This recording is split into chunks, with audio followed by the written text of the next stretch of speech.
Sejak pertama kali kita membuka mata dan mulai melihat dunia melalui panca indera, kita mulai menerima serangkaian aturan yang membentuk cara berpikir kita.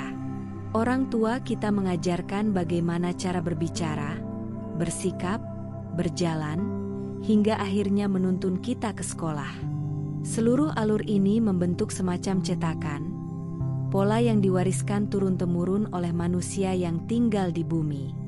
Dan pada akhirnya, hampir semua orang akan menganggap orang tua mereka sebagai guru pertama dalam hidup. Idealnya, kita dibesarkan dengan kasih sayang yang membebaskan, mendukung jiwa untuk tumbuh dengan utuh dan penuh cinta. Namun kenyataannya, tidak sedikit jiwa yang justru menyimpan luka, kecewa, atau trauma terhadap orang tua mereka. Disinilah akar dari banyak trauma batin bermula. Apa yang dialami di masa kanak-kanak, khususnya dalam relasi dengan orang tua, menjadi dasar pola bawah sadar yang terbawa hingga dewasa. Dalam masyarakat, sering terjadi kecenderungan untuk mencari cinta di luar diri. Pencarian ini muncul karena pada masa kecil, banyak dari kita merasa tidak cukup dicintai, tidak cukup dipahami. Kita mulai berharap orang lain akan memenuhi kekosongan yang seharusnya dipenuhi oleh kasih orang tua. Tapi pencarian ini bukan jalan yang damai. Ia penuh harap, seringkali berujung sakit hati. Kita menciptakan ekspektasi tinggi tentang bagaimana seharusnya diperlakukan, bagaimana cinta seharusnya hadir, dan bagaimana kebahagiaan seharusnya dirasakan. Lama-kelamaan, jiwa yang awalnya terang benderang berubah menjadi lilin kecil yang nyaris padam. Kita mulai mengejar cinta dari luar. Kita memberikan seluruh energi pada hubungan yang kita kira akan menyelamatkan kita. Namun ketika energi yang kita curahkan tidak dibalas dengan setara, muncul kekecewaan yang dalam. Hal ini menjadi pola berulang. Trauma tidak disadari, lalu terus terulang dalam hubungan yang berbeda, namun dengan pelajaran yang sama. Semakin dewasa, kita semakin sibuk dengan pencarian di luar diri. Kita termakan oleh gambaran cinta yang sempurna dari novel, drama, film, dan konten media sosial. Kita dikejar bayangan cinta yang tidak nyata, namun terlihat sangat ideal. Kita berharap seseorang datang dan mengisi kekosongan kita, menyembuhkan luka yang bahkan belum sempat kita sentuh sendiri. Ketika lelah mulai merayap dan kenyataan tidak seindah angan, kita tiba di titik kosong. Sebagian dari kita mulai mencari jawaban dalam ramalan, dalam tarot, dalam konsultan cinta yang menjanjikan solusi instan.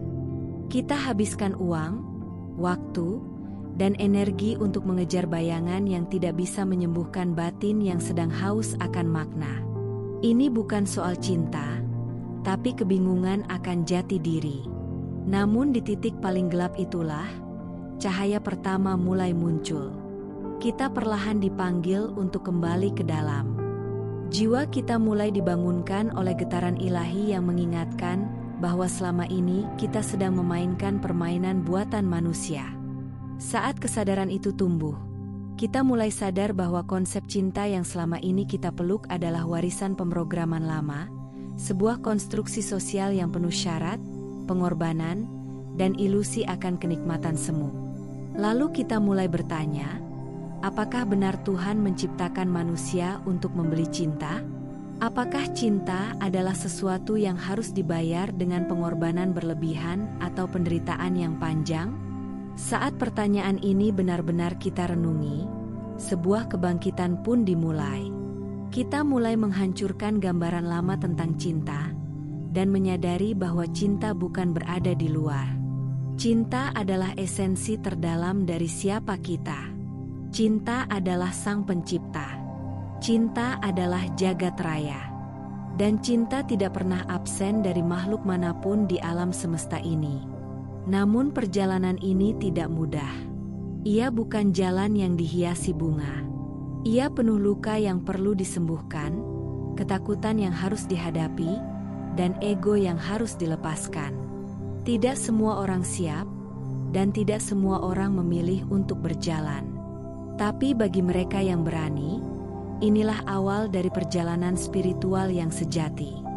Jalan ini bukan untuk kembali pada yang lama, melainkan terus melangkah menuju keutuhan jiwa. Dan yang perlu diingat, meskipun terasa sunyi, kita tidak sendiri. Ada banyak teman-teman yang sedang menyalakan lilin mereka, menembus kegelapan di sekelilingnya. Kita tidak berjalan sendirian. Di seluruh penjuru bumi, semakin banyak jiwa yang sedang terbangun, dan bersama-sama, kita sedang mengingat siapa sebenarnya diri kita. Pertanyaannya bukan lagi tentang bagaimana menemukan cinta, tetapi apakah kita siap mengingat bahwa kita sendiri adalah cinta itu.